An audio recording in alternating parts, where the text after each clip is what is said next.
You were not born to be controlled by what other people think of you. There is a passage from Epictetus that says, simply, any person capable of angering you becomes your master. He can anger you only when you permit yourself to be disturbed by him. Seneca wrote that we suffer more often in imagination than in reality. Read that line again. The fear of the call you have not yet made. The dread of the conversation that has not yet happened. The shame that has not yet been confirmed. Almost everything that hurts you tonight is happening in a place that does not exist. The future you have not lived. The past you cannot change. The silence between provocation and reply begins with the recognition of this. The Stoics held that a life well lived is not measured by its length, nor by its comforts, nor even by what was accomplished within it. It is measured by the alignment between what you said you valued and what you did. That gap between word and deed is where character lives, or fails to. Tonight you might consider gently where that gap is widest in your own life. Not to punish yourself, to know. There is a small and surprising freedom available to anyone willing to stop. Stop arguing with what has already happened. Stop rehearsing what someone said. Stop counting the ways you were treated badly. None of that requires forgiveness. That is a separate, larger question. It only requires the decision to put the thing down. To set it down, as you would set down a stone you have carried too far. There is an exercise that Epictetus gave his students that you can do tonight in the next 10 minutes. List the things you have lost in the last year. Opportunities, relationships, money, time, certainty. Then ask of each one, was this ever truly mine? Or was it on loan the way the harvest is on loan from the field? You will find, if you are honest, that almost nothing was truly yours. And in this loss, paradoxically, there is freedom. Seneca wrote to his friend Lucilius about the silence between provocation and reply in a letter that you can still read today, almost 2,000 years later. He did not promise transcendence. He did not say the work would be easy. He said, I am still learning. Even at the end of my life, I am still learning. Take this as a comfort. The men we look up to were not finished. They were practicing. There is a phrase Epictetus repeated over and over in the schoolroom in Nicopolis where he taught virtue is a habit. Not a gift. Not a mood. A habit. Built one small refusal at a time.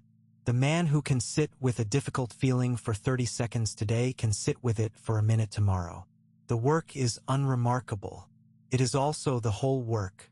If you watch carefully, you will see that the world conspires to take your attention. It wants you to be angry and afraid and envious and certain of your importance. None of these are accidents. They are profitable. The Stoic does not rage against this, that too would be giving the world a tax it has not earned. The Stoic simply chooses, each morning, to take his attention back. When you cannot change a circumstance, you can still change your relationship to it. This is not a clever trick.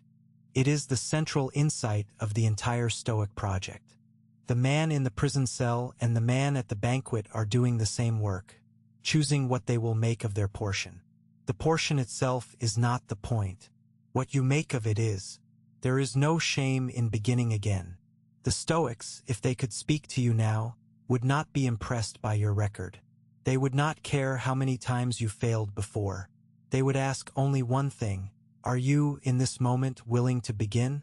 That is the entire test. And it is, blessedly, a test that resets every morning. There is a particular kind of suffering that comes from believing you are alone with your difficulty. The Stoics knew this suffering well, and they wrote against it with a tenderness that modern readers sometimes miss. Epictetus did not write to a perfected reader. Epictetus wrote to the man at his worst. The one who has just lost his temper or his courage or his way.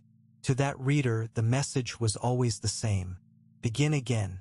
There is a posture the Stoics taught their students to hold when life pressed in hard. They called it patientia, patience, but stronger. Not the patience of waiting for something better. The patience of standing in this moment with this difficulty and refusing to look away. It is closer to courage than to virtue. And like courage, it can only be practiced when it is hardest. Consider how much of your day is spent reacting. A message arrives and your mood shifts. A small look from a stranger and your shoulders tense. The Stoic noticed this and named it. Between every event and your response, there is a space. The space is yours. The size of that space and what you do inside it is the entire measure of the patience of the wise. There is a temptation, when you read words like these, to treat them as inspiration. Words to be felt, then forgotten. But the Stoics did not write to inspire. They wrote to instruct. They believed that virtue was a craft, not a feeling, that mastering anger was something you practiced, the way a stonecutter practiced his chisel. Small, deliberate, repeated. Watch sometimes how a small humiliation lingers in you for hours. Watch how a single critical word from someone you do not even respect can ruin an evening. This is the place where the Stoics did their hardest work. Not in grand crises, those are easy in a strange way. In the small frictions. In the petty ones. The ones that should not matter but do. It helps sometimes to remember scale. You are one person on one planet, in one moment of a history that stretches behind you for tens of thousands of years and ahead of you for who knows how long.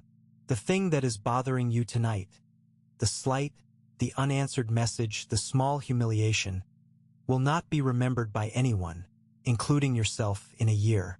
This is not nihilism. It is perspective. The Stoics called it the view from above. Marcus Aurelius wrote his meditations at night, in a tent on campaign, surrounded by men who would betray him, by an empire that was beginning to fail. He had every right to be bitter. He chose, instead, to write a letter to himself. A letter that said, in 100 different ways, the same quiet thing. The only thing I can govern is what I do with this moment. If you are tired tonight, the Stoics would not tell you to push through. They were not motivational speakers. They were mostly careful, quiet men who lived long lives by listening to what the body and the soul required. They would tell you rest if rest is what tomorrow's work requires. But do not confuse rest with surrender. The first is preparation. The second is forgetting why you began. Notice what the Stoics did not do. They did not try to silence the storm. They did not pretend the world was easier than it is. They named the difficulty plainly: mastering anger, the practice of stillness, the slow erosion of attention. And then they did the harder thing. They turned inward, not to escape, but to find the one place where their power was still real. There is, beneath all of this, a question the Stoics return to in every text, in every translation, in every century. What is a man for? Not what does he want? Not what does he fear? What is he for? The answer, in their view, was unflinching. A man is for becoming what he is capable of being. Nothing else. Not the applause, not the fortune, not the bitterness of having been wronged. Only the slow, daily becoming. Marcus Aurelius, surrounded by sycophants and assassins, kept returning in his journals to a single phrase. The obstacle is the way. Not, the obstacle is in the way. The obstacle is the way. What is blocking you is what you are here to learn. What you find unbearable is what is asking to be born. This reframe is small. It is also, perhaps, the largest reframe a mind can perform. If this resonated with you, hold it close. The Stoics did not write for crowds. They wrote for one reader, in one quiet moment. Be that reader, and let the work begin within.